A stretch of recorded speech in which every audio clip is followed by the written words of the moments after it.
साथियों, कल 9वें अध्याय में हमने सुना था कि सुमंत्र जी ने राजा दशरथ को ऋष्यशृंग मुनि के अंगदेश लाए जाने की कथा सुनाई थी और उनके शांता से विवाह की कथा संक्षेप में सुनाई थी।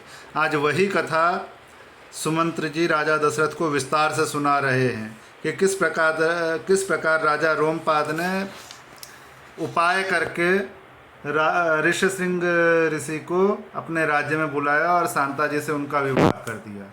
तो चलिए आज 10वें सर्ग की कथा सुनते हैं। श्री सीतारामचंद्राभ्याम नमः। श्रीमद् वाल्मीकि रामायणम बालकांडम 10वां सर्ग। अंगदेश में ऋष्यशृंग के आने तथा शांता के साथ विवाह होने के प्रसंग का कुछ विस्तार से वर्णन। राजा की आज्ञा पाकर उस समय सुमंत्र ने इस प्रकार कहना आरंभ किया।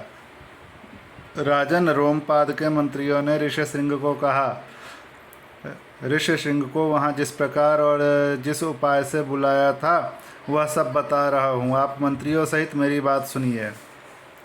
उस समय अमात्यों सहित पुरोहित ने राजा रोमपाद से कहा, महाराज, हम लोगों ने एक उपाय सोचा है जिसे काम में लाने से किसी भी विघ्न बाधा के आने की संभावना नहीं है। ऋष्यशृंग मुनि सदा वन में ही रहकर तपस्या और स्वाध्याय में लगे रहते हैं। वे स्त्रियों को पहचानते तक नहीं हैं और विषयों के सुख से भी सर्वथा अनभिज्ञ हैं। हम मनुष्यों के चित्त को मथ डालने वाले मनोवांछित विषयों का प्रलोभन देकर उन्हें अपने नगर में ले आएंगे। अतः इसके लिए शीघ्र प्रयत्न किया जाए। यदि सुंदर आभूषणों से विभूषित मनोहर रूप वाली वैश्याएँ वहाँ जाएं तो वे भांति भांति के उपायों से उन्हें लुभाकर इस नगर में ले आएंगी। अतः इन्हें सत्कार पूर्वक भेजना चाहिए। यह सुनकर राजा ने पुरोहित को उत्तर दिया, बहुत अच्छा, आप लोग ऐसा ही करें। आज्ञा पाकर पुरोहित और मंत्रियों ने उस समय वैसी ही व्यवस्था की। तब नगर की मुख्य मुख्य वैश्याएँ राजा का आदेश सुनकर उस महान वन में गईं और मुनि के आश्रम से थोड़ी ही दूर पर ठहरकर उनके दर्शन का उद्योग करने लगीं।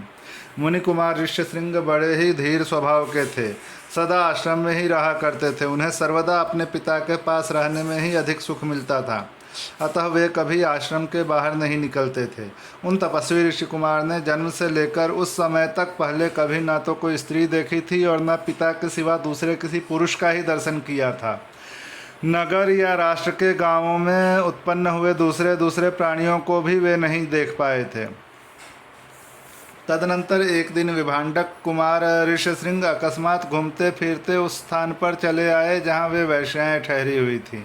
वहाँ उन्होंने उन सुंदरी वनिताओं को देखा।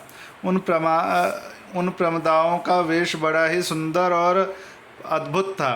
वे मीठे स्वर में गा रही थी। ऋषि कुमार को आया देख सभी उनके पास चली आईं और इस प्रकार पूछने लगी, ब्राह्मण, आप कौन हैं, क्या करते हैं तथा इस निर्जन वन में आश्रम से इतनी दूर आकर अकेले क्यों विचर रहे हैं?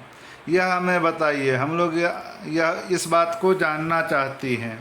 ऋष्यशृंग ने वन में कभी स्त्रियों का रूप नहीं देखा था और वे स्त्रियां तो अत्यंत कमनीय रूप से सुशोभित थीं। अतः उन्हें देखकर उनके मन में स्नेह उत्पन्न हो गया। इसलिए उन्होंने उनसे अपने पिता का परिचय देने का विचार किया। वे बोले, मेरे पिता का नाम विभांडक मुनि है, मैं उनका औरस पुत्र हूँ। मेरा ऋष्यशृंग नाम और तपस्या आदि कर्म इस भूमंडल में प्रसिद्ध है। यहाँ पास ही मेरा आश्रम है। आप लोग देखने में परम सुंदर हैं, अथवा आपका दर्शन मेरे लिए शुभकारक है। आप मेरे आश्रम पर चलें, वहाँ मैं आप सब लोगों की विधिपूर्वक पूजा करूँगा। ऋषि कुमार की यह बात सुनकर सब उनसे सहमत हो गईं। फिर वे सब सुंदरी स्त्रियां उनका आश्रम देखने के लिए वहां गईं। वहां जाने पर ऋषि कुमार ने यह अर्घ्य है, यह पाद्य है तथा यह भोजन के लिए फल मूल प्रस्तुत है, ऐसा कहते हुए उन सबका विधिवत पूजन किया।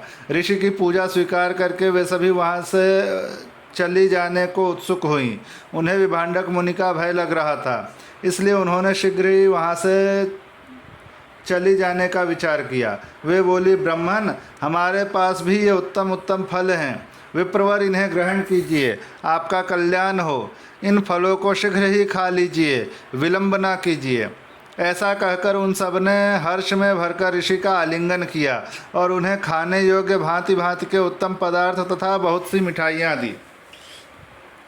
उनका रसास्वादन करके उन तेजस्वी ऋषि ने समझा कि ये भी फल हैं, क्योंकि उस दिन के पहले उन्होंने कभी वैसे पदार्थ नहीं खाए थे। भला सदा वन में रहने वालों के लिए वैसी वस्तुएं के स्वाद लेने का अवसर ही कहाँ है। तत्पश्चात उनके पिता विभांडक मुनि के डर से डरी हुई वे स्त्रियां व्रत और अनुष्ठान की बात बता उन ब्राह्मण कुमार से पूछकर उसी बहाने वहाँ से चली गई। उन सबके चले जाने पर काश्यप कुमार ब्राह्मण ऋषशृंग मन ही मन व्याकुल हो उठे और बड़े दुख से इधर उधर टहलने लगे। तदनंतर दूसरे दिन फिर मन से उन्हीं का बारंबार चिंतन करते हुए शक्तिशाली विभांडक कुमार श्रीमान ऋषशृंग उसी स्थान पर गए जहाँ पहले दिन उन्होंने वस्त्र और आभूषणों से सजी हुई उन मनोहर रूप वाली वैश्याओं को देखा था। ब्राह्मण ऋषिसिंह को आते देख तुरंत ही उन वैश्याओं का हृदय प्रसन्नता से खिल उठा। वे सबके सब उनके पास जाकर उनसे इस प्रकार कहने लगी, सौम्य आओ, आज हमारे आश्रम पर चलो। यद्यपि यहाँ नाना प्रकार के फल मूल बहुत मिलते हैं, तथापि वहाँ भी निश्चय ही इन सबका विशेष रूप से प्रबंध हो सकता है। उन सबके मनोहर वचन सुनकर ऋषशृंग उनके साथ जाने को तैयार हो गए और वे स्त्रियां उन्हें अंग देश में ले गईं। उन महात्मा ब्राह्मण के अंग देश में आते ही इंद्र ने संपूर्ण जगत को प्रसन्न करते हुए सहसा पानी बरसाना आरंभ कर दिया। वर्षा से ही राजा को अनुमान हो गया कि वे तपस्वी ब्राह्मण कुमार आ गए। फिर बड़ी विनय के साथ राजा ने उनकी अगवानी की और पृथ्वी पर मस्तक टेककर उन्हें साष्टांग प्रणाम किया। फिर एकाग्रचित होकर उन्होंने ऋषि को अर्घ्य निवेदन किया तथा उन विप्र शिरोमणि से वरदान मांगा, भगवान आप और आपके पिताजी का कृपा प्रसाद मुझे प्राप्त हो। ऐसा उन्होंने इसलिए किया कि कहीं कपटपूर्वक यहाँ तक लाए जाने का रहस्य जान लेने पर विप्रवर ऋषशृंग अथवा विभांडक मुनि के मन में मेरे प्रति क्रोध न हो। तत्पश्चात ऋषशृंग को अंतःपुर में ले जाकर उन्होंने शांत चित्त से अपनी कन्या शांता का उनके साथ विधिपूर्वक विवाह कर दिया। ऐसा करके राजा को बड़ी प्रसन्नता हुई। इस प्रकार महातेजस्वी ऋषशृंग राजा से पूजित हो संपूर्ण मनोवांछित भोग प्राप्त कर अपनी धर्मपत्नी शांता के साथ वहाँ रहने लगे। इस प्रकार श्री वाल्मीकि निर्मित आर्ष रामायण आदि काव्य के बाल कांड में 10वां सर्ग पूरा हुआ।